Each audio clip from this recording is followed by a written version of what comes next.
Hello guys, ഉടൻ വരാനിരിക്കുന്ന പത്തരമാറ്റിൻ്റെ ഒരു അടിപൊളി എപ്പിസോഡിലേക്ക് എല്ലാവർക്കും സ്വാഗതം. എല്ലാവരും ചാനൽ ഒന്ന് ലൈക്ക് ചെയ്യാനും സബ്സ്ക്രൈബ് ചെയ്യാനും ഷെയർ ചെയ്യാനും മറക്കണം കേട്ടോ.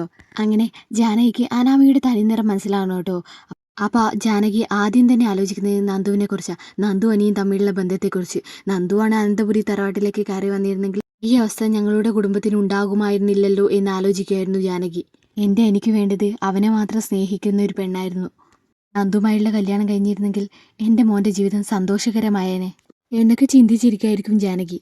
അനാമികയെ നിരീക്ഷിച്ചുകൊണ്ട് ജാനകിയും ദേവിയാനും എപ്പോഴും അവരുടെ അടുത്ത് തന്നെ ഉണ്ടാവും. ഇനി അനാമികയുടെ പുറപ്പാടെന്ന് പറയുന്നത് നയനയെ കള്ളിയാക്കണം, എന്നിട്ട് ഇവിടുന്ന് എങ്ങനെയെങ്കിലും പുറത്താക്കണം എന്നതായിരുന്നു. അപ്പോൾ അത് ദേവിയാനും ജാനകിയും മനസ്സിലാക്കുന്നുണ്ട് കേട്ടോ. ഇതൊക്കെ അറിഞ്ഞ് ദേവിയാനി പറയുന്നുണ്ട്, ആ അനാമികയ്ക്കിട്ട് എന്തെങ്കിലും ഒരു പണി കൊടുക്കണം. നയനെ മോളെ കള്ളിയാക്കാൻ വിചാരിച്ച ഇവളെ ഞാൻ വെച്ചേക്കില്ല.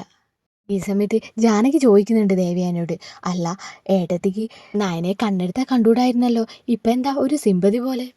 അല്ലെങ്കിലും അവൾ അനാമികയെ പോലെയൊന്നല്ല, നന്മയുള്ളവളാ എന്നൊക്കെ ജാനകി പറയുന്നുണ്ട്. അപ്പോൾ ദേവയാനി പറയുന്നുണ്ട്, അതെ നയനെയും ഞാനും അങ്ങേയറ്റം വെറുത്തിരുന്നു, പക്ഷേ ഇപ്പോഴാണ് ഞാൻ ആ സത്യം മനസ്സിലാക്കുന്നത്. എൻ്റെ മരുമകൾ എന്നെ അങ്ങേയറ്റം ഇഷ്ടപ്പെടുന്നു എന്നുള്ള സത്യം. ജാനകി, നിനക്കൊരു സത്യം അറിയാവോ? എൻ്റെ മരുമകളാ എനിക്ക് കരൾ തന്നത്. അപ്പോൾ അത് കേട്ട് ജാനകി ഞെട്ടുന്നുണ്ട്. എന്താ ഏട്ടത്തി പറയുന്നത്? അതറിയാൻ ഞാൻ ഒരുപാട് വൈകിപ്പോയി. അവളുടെ സ്നേഹം, അവളെ നന്മ എല്ലാം ഞാൻ ഇപ്പോഴാണ് മനസ്സിലാക്കുന്നത്. ഇത് കേട്ടതോടെ ജാനകിക്കും കുറ്റബോധം തോന്നുകയാണ് കേട്ടോ.